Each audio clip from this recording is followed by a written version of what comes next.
ሰላም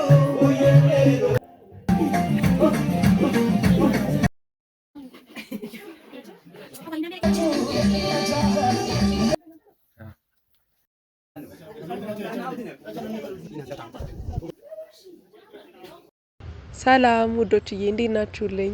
እኔ በጣም ደህና ነኝ። መባዬም ደህና ነው። ባለቤቴም ሁሉም እኔ ቤተሰቦች በጣም ደህና ናቸው። እናንተስ የኔ ውድ ቤተሰቦችዬ እንዴት ናችሁልኝ? ዛሬ ደግሞ ወቅታዊ በሆነና ልዩ በሆነ ቪዲዮ መጥቼላችኋለሁ። ሁሌም አዳዲስ ነገሮችን ይዘንላችሁ እንደምመጣ ታውቃላችሁ። ስለዚህ ዛሬ ደግሞ ወቅታዊ በሆነ ቪዲዮ መጥቼላችኋለሁ። ቃል የመባ እናት ነኝ። ቤተሰብ ያልሆናችሁ ቤተሰብ በመሆን ሰብስክራይብ በማድረግ የደውሏን ምልክት መጫናችሁን እንዳትረሱ። ቪዲዮዎቻችንን ደግሞ በጣም ስለምትወዳቸውና ላይክ ስለምታደርጉልን በጣም እናመሰግናለን። አሁንም ቪዲዮዎቻችንን ይህንንም ቪዲዮ ላይክ ማድረጋችሁን እንዳትረሱ፣ እስከ መጨረሻ ማየታችሁንም ደግሞ እንዳታቆሙ። ወቅቱ እንደምታውቁት የሰርግ ወቅት ነው። ባለ 50 ወይም የፋሲካ ወቅት ነው። ስለዚህ እኛም ደግሞ ሰርግ ፕሮግራም ነበረብን። ከዛኛው ከቤተሰብ የበዓል ፕሮግራም በኋላ ወደ ባለቤቴ ቤተሰቦች ደግሞ ሄጄ ነበረ። በጣም ደስ የሚል ፕሮግራም ነው የነበራቸው። ወደ ባለቤቴ ቤተሰቦች ወይም ደግሞ ቤተሰቦቼ ሄጄ አላቅም ከዚህ በፊት ከተጋባም በኋላ እና በተለያዩ አጋጣሚዎች ሄጄ አላቅም ነበር። ለኔም ቦታው አዲስ ነው። በጣም ምርጥ ቦታ ነው። በጣም ደስ የሚል ቦታ ነበረ። ሙሉ ቦታውንም በደንብ አስጎበኛቸዋለሁ። ፕሮግራማችንንም ደግሞ አሳያቸዋለሁ። የባለቤቴ እህት ወይም የኔ እህት የእህቴ የሽምግልና ፕሮግራም ነው የነበረው እና ያን ፕሮግራም በጣም ደስ የሚል ፕሮግራም ነው የነበረው። ልጅ ይዞ ደግሞ ጉዞ ምን እንደሚመስል በዚህ አጋጣሚ አሳያቸዋለሁ። እንዲሁም ደግሞ ልጅ ይዛችሁ ስትሄዱ ምንድን ነው ይዛችሁ መሄድ ያለባችሁ የሚለውንም ደግሞ እነግራቸዋለሁ። ቪዲዮውን እስከ መጨረሻው ማየታችሁ እንዳትረሱ። እነዚህን መረጃዎች ማግኘት የምትችሉት ቪዲዮውን እስከ መጨረሻ ማየት ስትችሉ ነው እና እስከ መጨረሻ ማየታችሁን እንዳትረሱ እና ሰብስክራይብ በማድረግ ደግሞ ቤተሰብ ብትሆኑ እንደዚህ የመሳሰሉ ቆንጆ ቪዲዮዎችን ማግኘት ትችላላችሁ ማለት ነው። አበረታቱን። አዲስ ቻናልም ስለሆነ እንድታበረታቱን በዚህ አጋጣሚ እጠይቃችኋለሁ።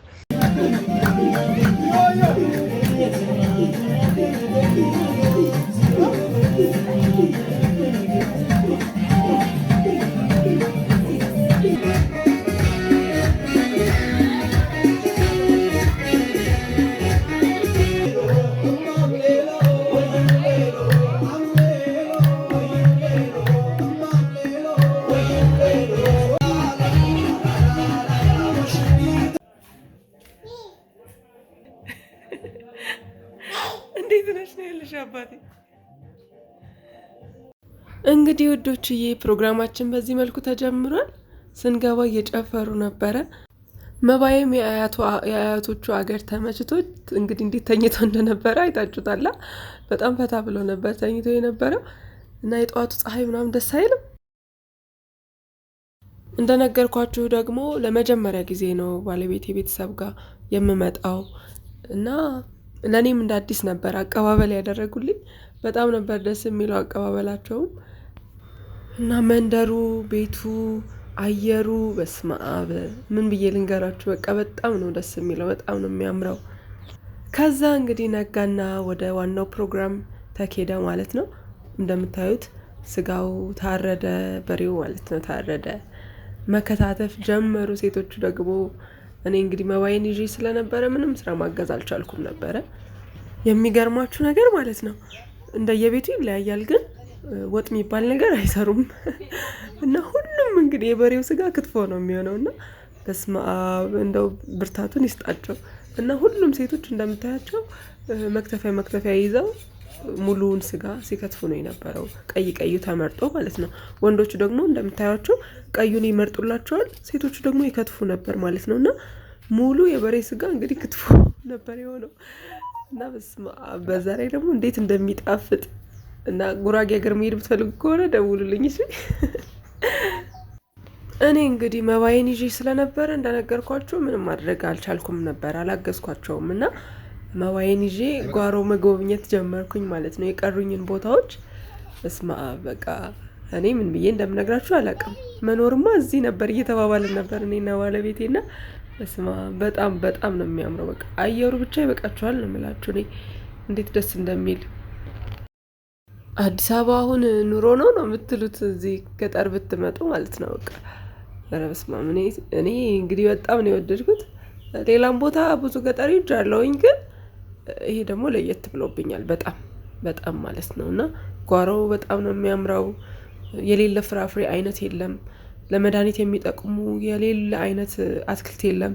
ሸንኮራው አያምርም? ይሁት እስኪ እንግዲህ አይታችሁ ፍረዱና በጣም ነበር ደስ የሚለው። በጣም ሙዙን አያችሁት? ቢበስል ደግሞ እንዴት እንደሚጣፍጥ ማሰብ ነው። ትክክለኛው ሙዝ ነው እንግዲህ የሚባለው። ማርያም እዚህ እንኑር እንዴ?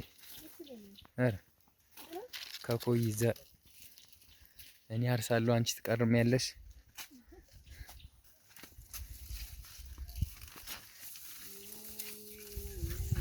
ይሄ ልብሱ ለምን መሰለሽ እንትን ሚዳቆ ምናምን ይሄኛው ሊበላ ሲመጣ ሰው ያለ እንደሚመስለው። እንደውም እኮ ይሄ እኮ በእንስራ ጭንቅላት ተሰርቶለት ምናምን ነበር እንትን የሚባለው።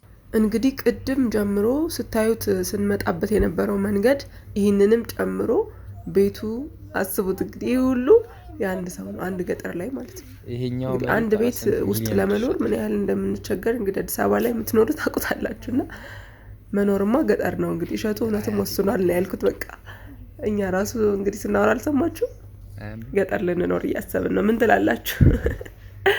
ይያሩ ይያቃር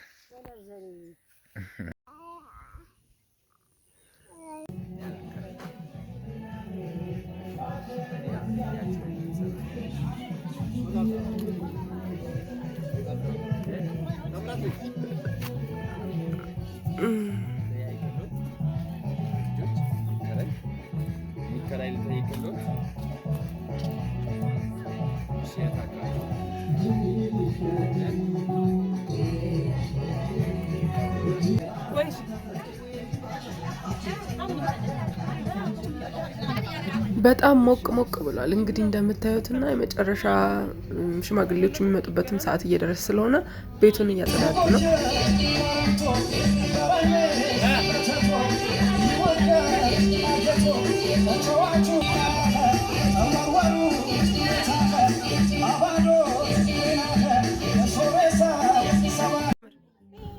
ውስጥ ያለው ዲኮር እንግዲህ በዚህ መልኩ እያሳመሩት ነው።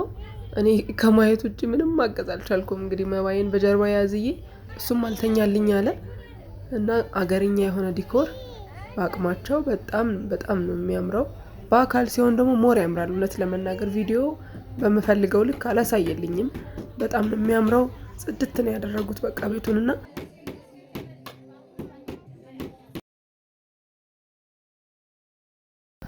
ፋይናሊ ሽማግሌዎቹ መጡ። እንግዲህ በጣም እየተከራከሩ ነበረ። አንሰጥም ብለዋቸው ነበር እና በጣም ብዙ ጥያቄ ነበር ሁሉ የበዛባቸው እና ብዙ ሰዓት አስቆመዋቸው ብዙ ተከራክረው ነበረ የተሳካላቸውና እነሱ እስከሚከራከሩ እስኪ ከመግቢያ ላይ የነገርኳችሁን ልጆቻችሁን ክፍለ ሀገር ይዛችሁ ስትሄዱ መያዝ ያለባችሁ እቃዎች ያልኳችሁን አንዳንድ ነገሮችን ሼር ላድርጋችሁ። እኔ ያስኳቸው ለምሳሌ የምትመግቧቸው ቀለል ያለ የማያስቸግሩ ምግቦች ለምሳሌ እንደ ምጥን፣ አጃ፣ ኦሊቭ ኦይል እነዚህን መያዝ አለባችሁ ግዴታ። ከዛ ደግሞ መመገቢያ ሳህን ከቻላችሁ ብረት ድስት፣ አነስ ያለች ብረት ድስት። ብዙ ጊዜ አነስ ያለ ብረት ድስት ያው ገጠር ላይ አይኖርም፣ እነሱ የሚጠቀሙባቸው ብቻ ነው የሚኖረውና ለልጆች ደግሞ አነስ ያለች የምትመች ብረት ድስት ብትይዙ። መብራት ያለባቸው ቦታዎች ከሆኑ ደግሞ ስቶቭ አነስ ያለ ስቶቭ ባለ አንድ ስቶቭ ምናምን ማለት ነው። እሱን ይዤ ነበር። እኔም መብራት ብዙ አልተሳካልኝም እንጂ በነገራችን ላይ እዚህ ጋር ምን እያደረጉ እንደሆነ ታውቃላችሁ? በቃ አሁን ስለሆነ የመጣችሁት ውጭ በደንብ አስበንበት ነው የምንመለሰው ብሎ እየተወያዩ ነበረ ውጭ ወጥተው ማለት ነው። እና ወደ ሀሳቤ ስመለስ ስቶቭ ብዙ ጊዜ ላይ ይሳካላችሁ ስለሚችል መብራት ቢኖርም እንትን ከሰል ብትይዙ አሪፍ ነው። ከሰል ምድጃ ያው ይኖራል ብዬ አስባለሁኝ። መኪና ያላችሁ ነው የሚመቻችሁ ከሆነ ግን እሱንም ብትይዙ ስራ ታቀላላችሁ ለራሳችሁ። በተለይ ፕሮግራም ከሆነ የምትሄዱት አብዛኛው ሰው ትኩረታቸው ወደ ፕሮግራሙ ስለሆነ የሚሆነው እነሱም ስለማይፈረድባቸው እናንተ ራሳችሁን ጥንቅቅ ብላችሁ ብትሄዱ ለልጆቻችሁ እረፍት ታገኛላችሁ። ለልጆቻችሁ እነዚህ ነገሮች ብታሟሉ በጣም አሪፍ ነው። ሽምግልናውም አለቀ። ሙሽሪትም እንግዲህ ተሰጠች በጭብጨባ ታጅቦ ተሳስመው እንደዚህ በክብር ሽምግልና ፕሮግራሙ አልቋል ማለት ነው። ደስ አይል? እኛም እንግዲህ ከሽምግልና ፕሮግራሙ በኋላ ያለውን ፕሮግራም መሳተፍ አልቻልንም። በጠዋት ስራ መግባት ስለነበረበት ባለቤቴ ተመለስን ማለት ነው። ፎቶ ተነስተን ተመለስን። ስለተከታተላችሁኝ በጣም አመሰግናለሁ። በሌላ ቪዲዮ እስከምንገናኝ ባይ። መልካም ጊዜ